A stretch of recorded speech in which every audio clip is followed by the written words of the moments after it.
So now what everyone has said now we're in their day to hear, 3 growing cybersecurity threats you must protect yourself against now. Our presenter today is Lisa Niekamp-Irwin. Now, before we get rolling, I know there are some of you here today that have never met. So for those folks, let me briefly introduce Lisa.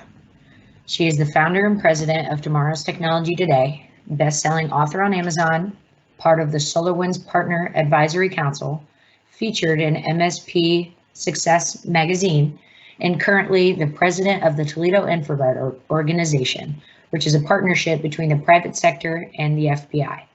Now let me turn it over to Lisa. Hello everyone. Today I'm going to share with you something that could literally save your business and your bank account.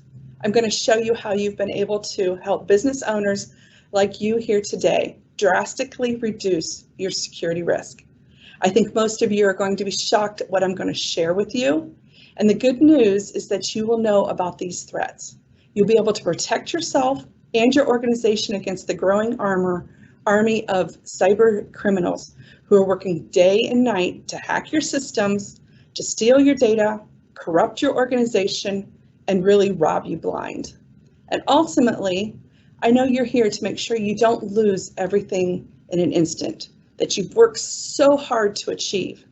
The good news is that this all can be prevented, or your risk can significantly reduce with this few simple things we put in place now. And that's what we're going to talk about. We've worked so hard to allow these criminals to take advantage of us. And if you hang on to the end, I want to offer to you that we're going to be able to do a dark web scan on your personal credentials. And you will know if your personal credentials are out there on the dark web. And I'll explain a lot more about that as we go.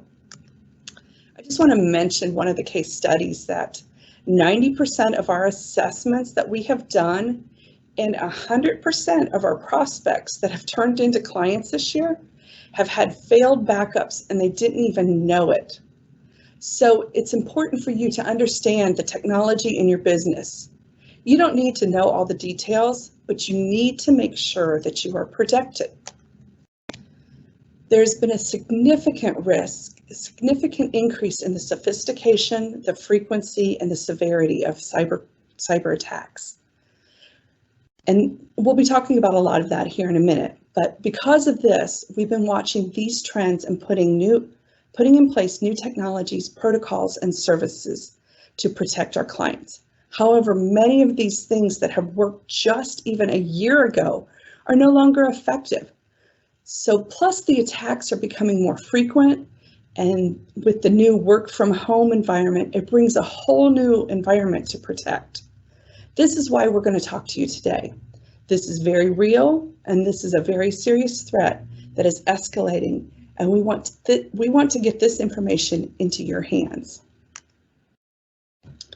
I pulled this chart from the IC3 website, and IC3 is a general place in the government that collects data about all of the threats that are happening. They encourage you, no matter who you are, what you have, to always report any kind of cyber incident to them.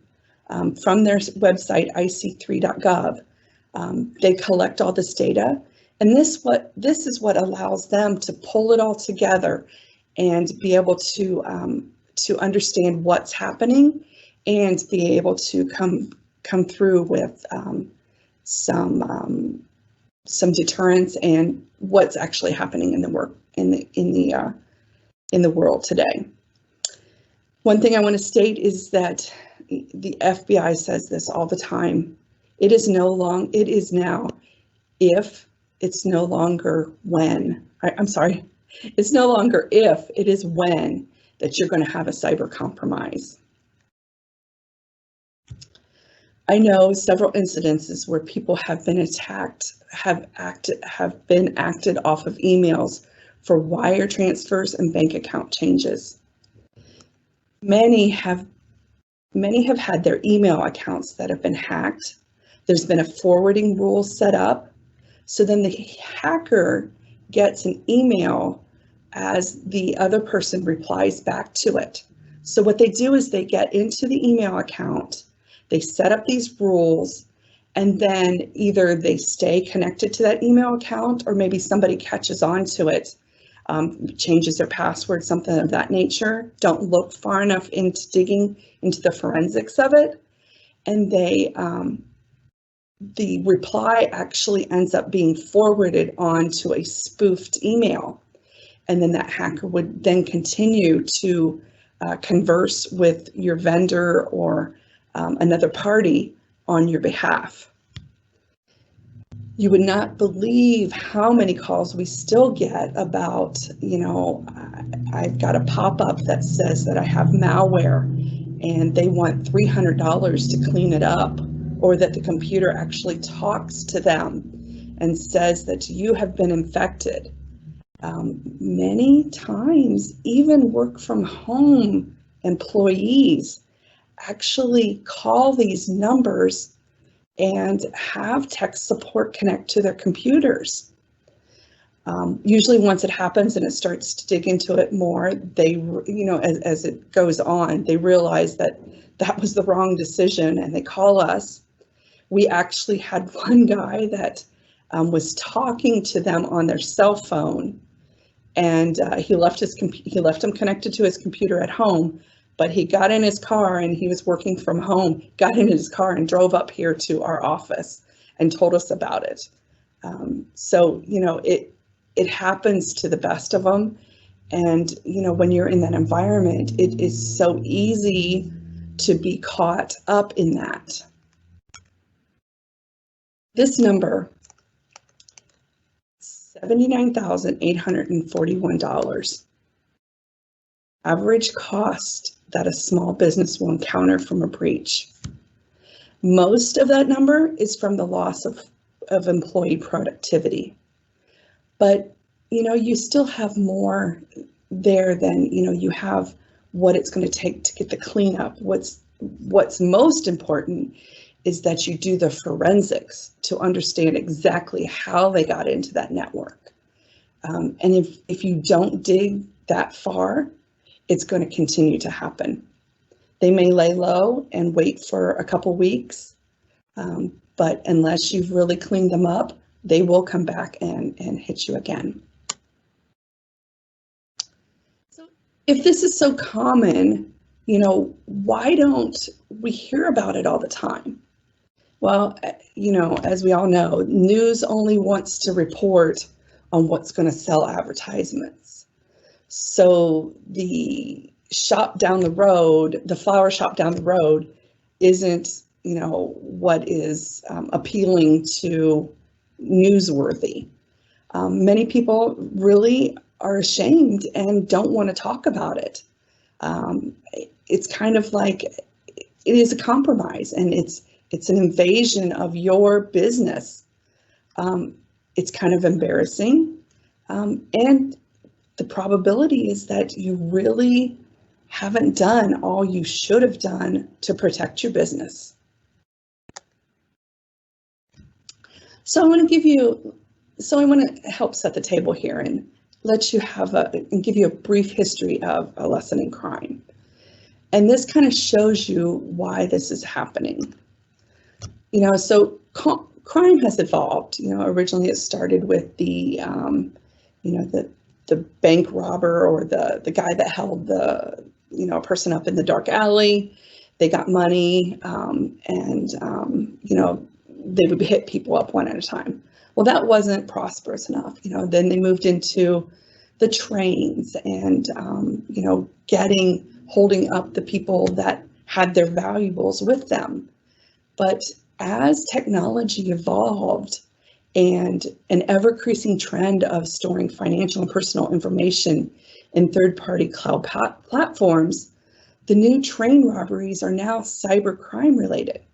And if you think about it, if a criminal wants to rob 100,000 people at once, they couldn't do it the old-fashioned way. Today, all is needed is a hack into a single large platform, and they can use the advanced technology to instantly rob millions. And they are, and you can tell they're doing that by the increasing number of attacks.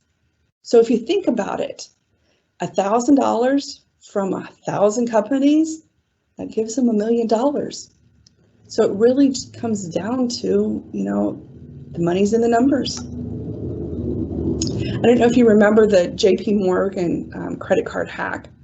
It wasn't just one person stealing a credit card. It was a small group of people that stole tens of millions. They estimate 8 million personal credit cards and 7 million small to medium businesses and 7 million from small to medium businesses in one swoop. If you think about that, never in history has one person be able to rob so many so quickly in one fell swoop. Many of us still recall and are still reaping the effects of the Equifax. And your reaction to this may be, so what? How are they actually using this information to hurt me? This is one of the very reasons that I have text alerts set up on all of my personal credit cards, and one of the reasons that all of our company cards get balanced daily. It's important to know exactly what's happening in your financial transactions. And I'm not the morality police, but I'm just the IT guy trying to keep your data and information safe. The cyber exploitations are very real. And it may not be you, but it may be one of your employees, or maybe one of the executives in your office. And they're using the cyber exploitation to, gain more money. So what's motivating them? Cybercrime is a thriving and growing business, very much so. Not just a few guys in the garage hanging out. And anything that you might need to steal and rob rob people can be purchased. Now you can buy a credit card details, social security numbers, and numbers of programs, devices, and software that allow you to set up your own crime ring. This is a thriving business, and it is truly amazing what you can find on YouTube.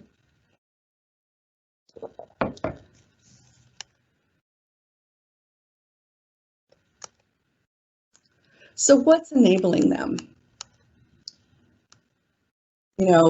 Basically, the countries don't have borders.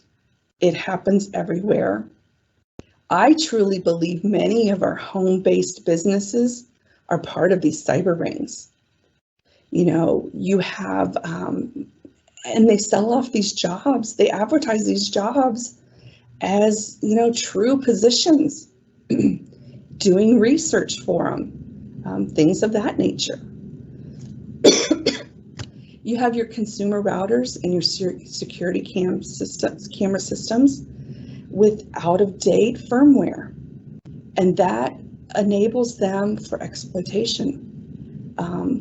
At one point, there were thousands of cameras here in the United States that were embedded with Chinese accessible firmware.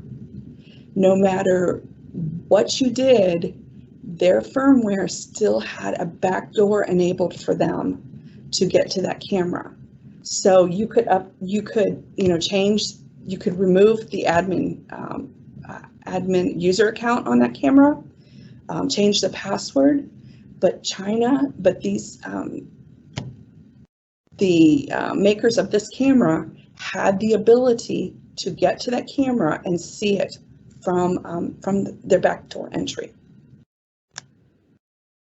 So, what is the dark web? It's, in my opinion, it really came from the gaming world, and it evolved into the dark web. Back in the gaming world, when it first started, I remember that there was the VPN, and you went in there and you could play games and you traded swords and things of that nature. And it just kind of evolved from there. The torrent sites are set up so that you have special access, and that grew into the cyber rings. And if you can imagine a great big database of information where transactions are bought and sold depending on what you need. They're traded with Bitcoins, so there's nothing traceable. They start to piece information together, They start to piece out Lisa Irwin with an L. Irwin at T-Tech T. They start to add then, that Lisa Irwin is probably Lisa Niekamp Irwin, and that's her social security number.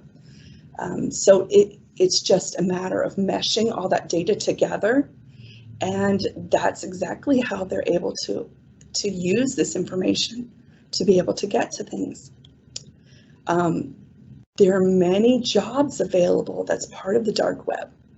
You have the social engineer researcher, you have your programmers and your coders, they have sales, they have marketing. It's basically its own ecosystem. But we're small, right?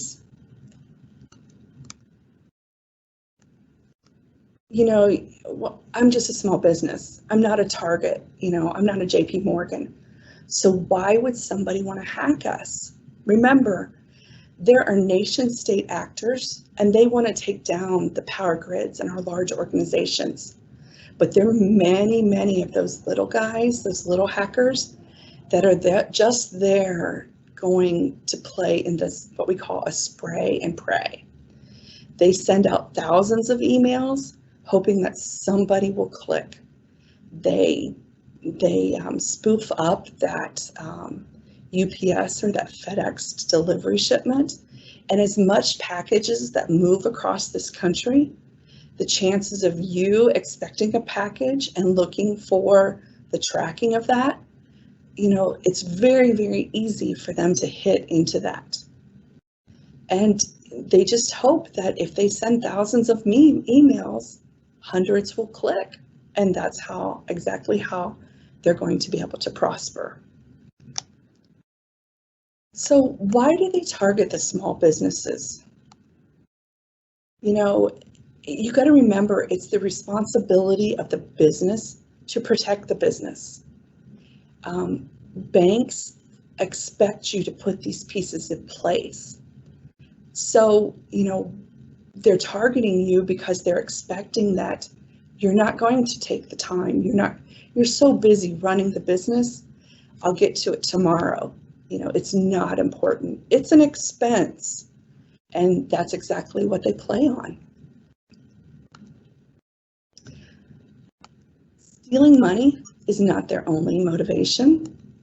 They have lots of factors. They get the bragging rights. And actually, they are just one piece in the puzzle.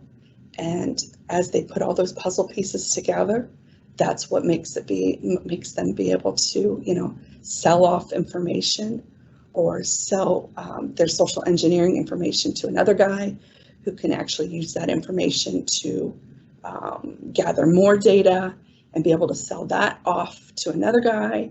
And that person then can actually use that to exploit companies in a sense. So, the key point here is, what if your clients and patients found out how casual you are about keeping their personal information safe? Do you think they'd just shrug it off? Maybe you should think about your vendors.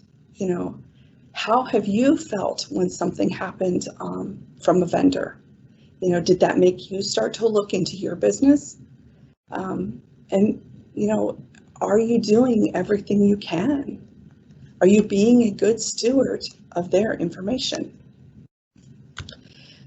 The biggest danger is your complacency. The financial and reputational ramifications, not to mention the aggravation, the business interruption, and the anxiety that this brings, is being routinely underestimated. Here's a little fact. Most fire alarms are sold to people who have had a fire after they've lost everything. Most home security systems are sold the same way. after someone has already violated their home, stolen things, shaken up their sense of security. One single breach can produce hours of extra work in your already overburdened employees. Days, if not weeks, of downtime, irate clients, cash flow disruptions by down systems, inability to serve clients and take orders, possibly even the inability for you to make payroll if your payroll account was compromised and all the funds are gone. And all this will end up in your office. So let's talk about the three biggest threats. So the number one threat being the employees. We love them, they love us, but your business but to our business, this is where we can have havoc. Do you know if someone is using a free version of Dropbox? Exactly what's in that free version? Is it the backup of your QuickBooks files? And remember, if you're not paying for a product, you're not a client. You are the product. And they don't have to keep you secure. They have no agreements of security around their free products. Remember, free is free. And I get it. We're all in here to trim a dollar. But the technology is your investment. It's not your expense. Employees who are leaving or who have been fired have been known to use company data to make fraudulent purchase, use company or customer data, delete important information, steal software, steal business IPs that they could use at their next job. Years ago, I had a vendor who had a web company. They designed a website for them. They had access to their web hosting provider, and they were doing a terrible job of doing the updates to the website that they had put a deposit in for. So this vendor had fired them after changing the password to the hosting site. But due to an admitted glitch by the hosting provider in the password system, they were able to log in and erase every file they had, bringing the site down purely out of spite. The files were deleted, were not the ones that they had created. It was their site, their original site, that was that they had paid someone else to design. Fortunately, they had a backup of their entire site, which was also an e-commerce site. And the vendor, the hosting company, had admitted that they had a glitch in the password system, and they didn't do anything to help them bring their site back up.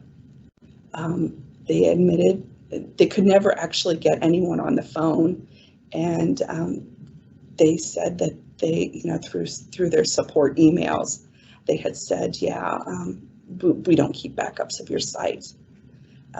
So, basically they were saying, sorry, it's your responsibility.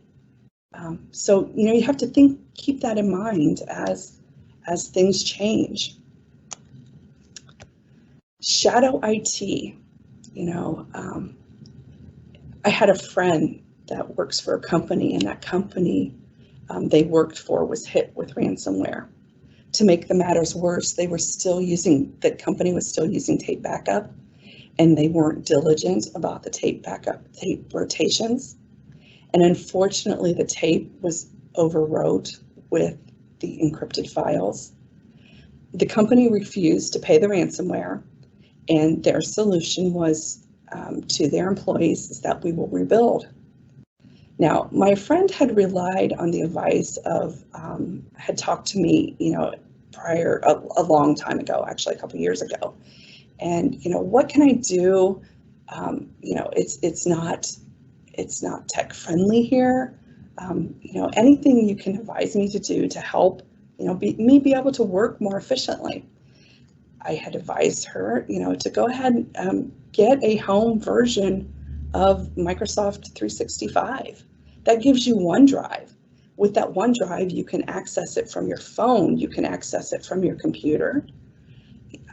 Truly, I do feel, and I still do feel guilty of encouraging that shadow IT, but because of this shadow IT, she actually was able to save her files, and she didn't have to go back to other correspondence and rebuild things from her emails and things of that nature.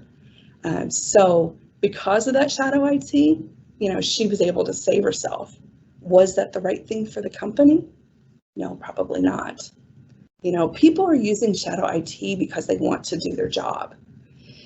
And they have the intentions, to keep what they feel, or they have the intentions to keep what they feel is their data. And that's why you have to make sure you invest in the technology for your employees. Think of it as an investment and not as an expense. There's probably a reason why they're doing it, and we need to really visit that as to, making sure that you're protected. So I assume most of you out there have mobile devices. You use them to access your company email, and probably many of the employees also use that to get to their email. Do you and your employees have passwords on your phones? What if that phone is lost or stolen? Is there a kill switch so that you don't have to worry about your email? There was one incident where we had a parting away ways of partners in an organization. Because of the way the email was set up on the phone, we had changed the password, but that did not remove all of that information from their phone. So they were still able to get to all of those contacts and able to take advantage of, they did some things that ethically were not a good decision in contacting prior clients and making bad statements about the company. So, you got to think about that you have a kill switch and that you're able to recover your data, protect your data. The number 2 thing is malware and ransomware. That 350,000 malware threats are being released every single day. If you think about that, a simple firewall and the antivirus is just not enough these days. And with the proliferation and sophistication of these attacks, having a firewall and an antivirus is like trying to stop a tank with a squirt gun. It's all about layers of security. Ransomware is on the rise. One of the big manufacturers in our area, Honda of America, was hit by ransomware. They were actually hit by a ransomware called Snake, and it was targeted to infiltrate their intranet. It brought the Honda finance division to a halt, and it closed all the productions across the globe. Now, what's incredible about this whole story is that the last plant here in Anna, this happened on a Monday. The plant here in Anna was the last plant to bring back online, and that was brought back online on Thursday. I'll tell you, that is one incredible disaster recovery plan and an incident response plan. I actually, one of our former employees is a programmer over there. I had ran into him and talked to him a few times about this. They had the pieces in place to make it happen at their company, and that's just incredible. Such white cyber weapons previously that were known to have been used by state agents, that type of attack is what they're using to bring down power grids and manufacturers of this nature. Honda has declined to any specifications of exactly how the virus entered into the network. There's been speculations that it has been centered around a possible breach related to remote working policies that were put in place after the beginning of the current situations that we have now with the pandemic. You know, with ransomware, and being on the rise, there's only 3 ways to actually recover from ransomware. You either got to restore from backup, and rebuild, or you pay the ransom and you go through hoping that you will get the decryption keys and that you will be able to decrypt everything. Sometimes those decryption actually makes a copy of that file. So sometimes you need double the disk space requirements. And you are funding the black market in that sense. And the third thing is basically, shut the doors, go out of business.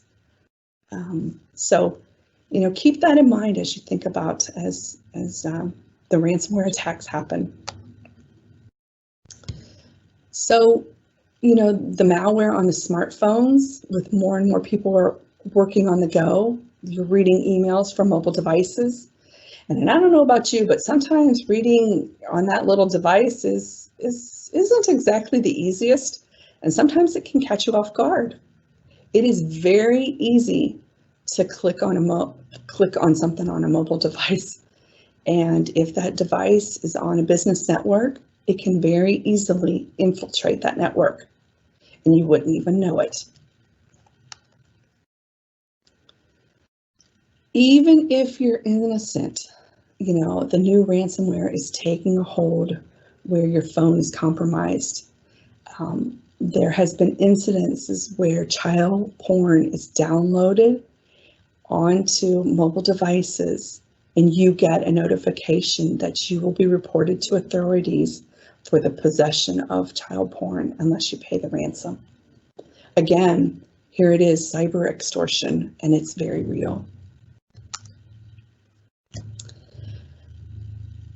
We also have the government fines, and I'll tell you right now, the government's not exactly making the most money, because of everything that's going on with the pandemic. So they're going to look at ways that they can help with their funding, and that's going to come through cases and fines. There is the HITECH Act, which is part of where every healthcare provider must adhere to and protect that personally identifiable information. With the HITECH Act, it was created to motivate and the implementations of the electronic health records and supporting technology in the United States. This act has built what we call the wall of shame, and this is published from the U.S. Department of Health and Human Services. Here is the wall of shame for Ohio. This is where you remain for 24 months. And if you think about not reporting an incident, it's not a good idea. This information, you have to remember that this information is now out there on the dark web. And this is exactly what these agencies are looking for. And they see this new data come and they start to piece things together. And that's when they start to come after these providers, whether you're small or large. And then don't forget about those former employees or that disgruntled worker that may report you. Or maybe there's even a patient that might not be comfortable with the way that you're handling everything. If you're not involved in the HIPAA compliancy program and you're part of that healthcare system, talk with Leah. She can arrange a conference call with our partner, and that will be the best investment you will ever make for your practice. Making sure that you've got that HIPAA compliancy in place and that you can display that HIPAA compliancy seal of approval from our partner. And that means that you've gone through and done all that due diligence. And that should give the reassurance to your patients, to your vendors, that you're doing what you should be doing. The third piece is really the financial impacts. FDIC is not insurance for cyber incidences. You have to have your own cyber insurance. FDIC is simply an insurance that the bank has the money that you put there, not if someone else takes it out. And this is why banks hold businesses to a higher standard. They expect them to have the protections in place. Vern Harnish is very popular. He's into helping with business growth. Many people are using him for scaling up businesses. He actually had a run with cyber criminals during a conference for leading Russian CEOs and entrepreneurs in Moscow. His email was hacked while he was using a public network. The assailants accessed daily updates that include his organizational bank balances, as well as his policies, his processes that he was using with his assistant on transferring funds.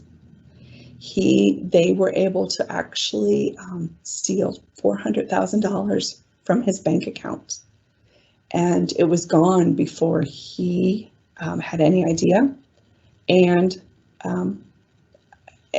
was not able to recover that.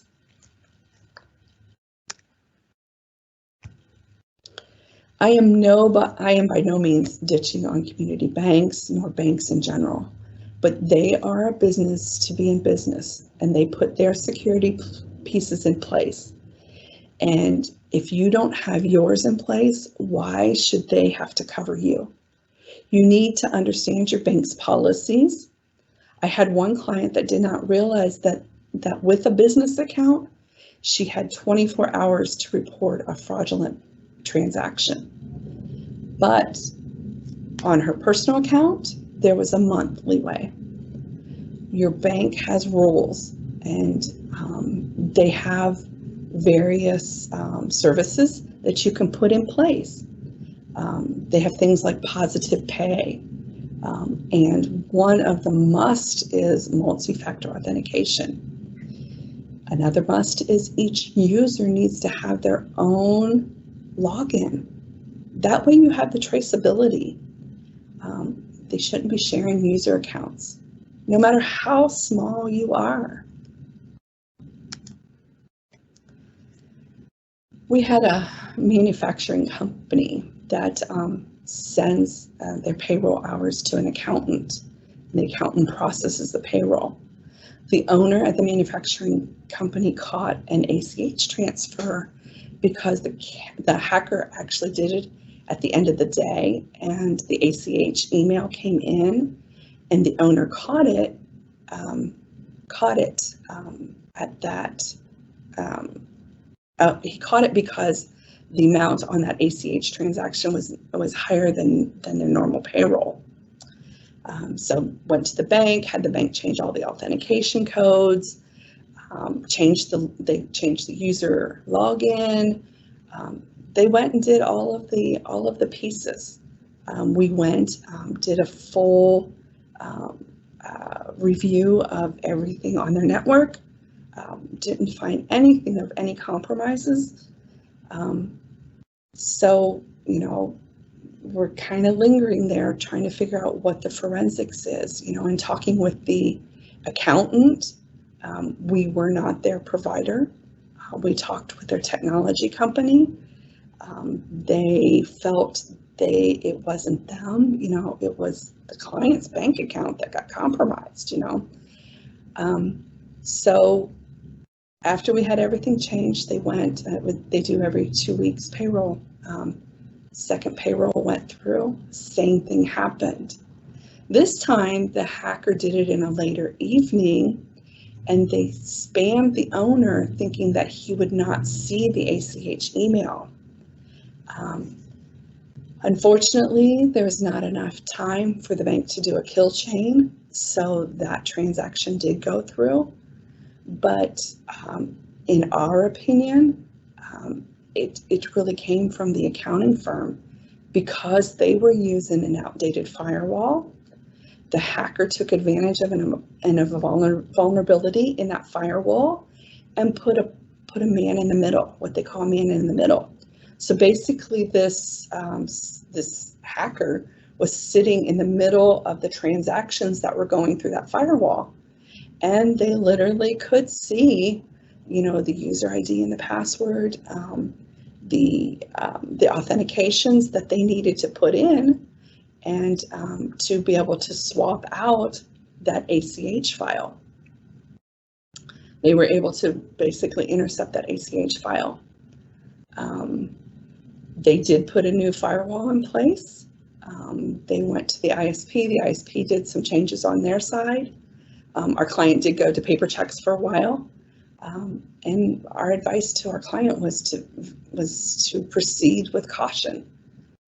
So, you have to be diligent about, what's happening.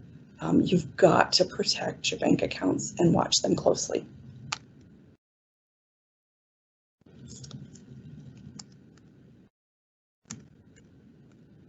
So, the reason that we do not do forensics or cleanup for a prospect that has been compromised is because of the emotional toll that it puts on the employees. It's extraneous. And this puts a lot of pressure on my techs, and they won't do it. And I decided it's best not to do it unless my techs can put our tools and standards in place. We know what's been working for us. Us working with other pieces and parts of other systems, it just doesn't piece together. You have employees that are frustrated. They just want to do their job. And I know when it happens to my friend's company, she was holding a grudge because she knew they were not doing their due diligence, and they were being complacent, but she loved her job. So, how do you protect yourself? There are layers of security that you must have in place. So if one breaks down, you have another one that can stop it. As I mentioned, the 3 threats. You have your employees, you have your malware, and you have the financial transactions. We have a 10 ways to prevent a cyber attack flyer, and that's how we have built our security stack. If you're interested in that flyer, you can contact Leah, and she will happily share that flyer with you. And her contact information will be here at the end. So the 3 steps to protect your organization. Basically it comes down to a threat assessment. Having that third party do that validation on your network. Are your systems truly backed up? Where are you exposed to risk? From that threat assessment, then decide on an action plan. And, really part of that action plan is implementing it. Making sure that you have ongoing maintenance then. Security is not a set and forget kind of thing. As I mentioned before, the things that we were using a year ago, they're not enough. Technology is changing rapidly. The good news is, my consult is free. I'm willing to do a 10-minute consult with you to discuss your organization's current layers of security. And this discussion is based on that flyer, okay? Once the 10-minute consult is complete, you're going to know, are you breaking any data privacy or compliancy laws? Do your employees truly know how to spot a phishing email? I'm also going to include that dark web scan. And are you putting all the layers in place to protect your organization? After that consultation, you can decide, does it make sense to have a threat assessment completed? Basically, this is a third-party validation of your network. And if you have Microsoft 365, we can actually assess that also. We're going to give you a health score. We're going to review your backups, and we're going to let you know what is the likely chance that you can recover from a disaster. Included in my 10-minute call, I'm going to give you that dark web scan. I'm going to give you a report of how to create and manage and remember hacker-proof passwords. You'll also get 7 simple things that you can do to protect yourself from bank fraud. So the 4 things you need to know. Basically, there's no obligation. I'd like to have a 10-minute call with you. Let's talk about your situation. Let's talk about your network and the things that you have in place. From that conversation, you can decide, does it make sense to have a threat assessment? I am only doing 1 threat assessment a week because of the time that we require to do this threat assessment. We are charging $495 for that threat assessment. We have one of my top engineers. He goes and gathers the data. He assesses the environment for me. And then what I do is I compile that data and analyze it. And then I'll go through that with you, providing you a technology score, a risk score, so that you can understand exactly what's going on in your environment. So here's how you can go about this. We have a web page set up. It's at our TomTech Today/cyber-audit. So I guess one last thought is I know you're busy. And I know there's an enormous temptation to discard this and shrug it off, but you need to make sure that you're doing your due diligence. You need to make sure that the backups are happening. Can you recover? And hopefully I can, after our conversation, everything sounds great and you're in good shape. Wouldn't that be good to know? And if you're missing something, we can talk about that. What does that mean? So we're doing it. I'm taking 10 people that I can actually do the cyber audit with, or I'm sorry, the 10-minute consult with. And then from there, I'm scheduling threat assessments, just 1 a week. If you have any questions about this or anything, you're welcome to email Leah. She can help you. She can help answer those questions. She can connect you with me, and we can work through that. There's really no risk involved in this, just basically that conversation.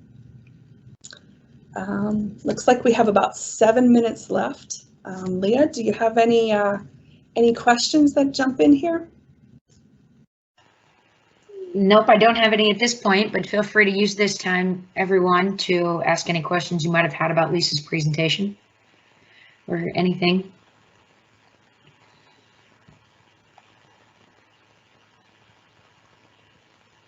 It's amazing that the number of assessments that we have done and the things that have shocked those prospects, the people that we have talked with, in as we walk through their network. And we find little switches that somebody has put at their desk, and here it's actually only a 10100. So they're wondering why their computer's not running very fast whenever they're running through a little switch, and their computer is brand new. So they're running at 100 meg when they should be running at gig. So there's those little things that we can find in this assessment that helps everybody.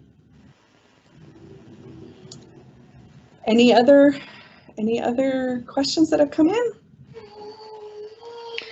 Not at this time, nope. Okay.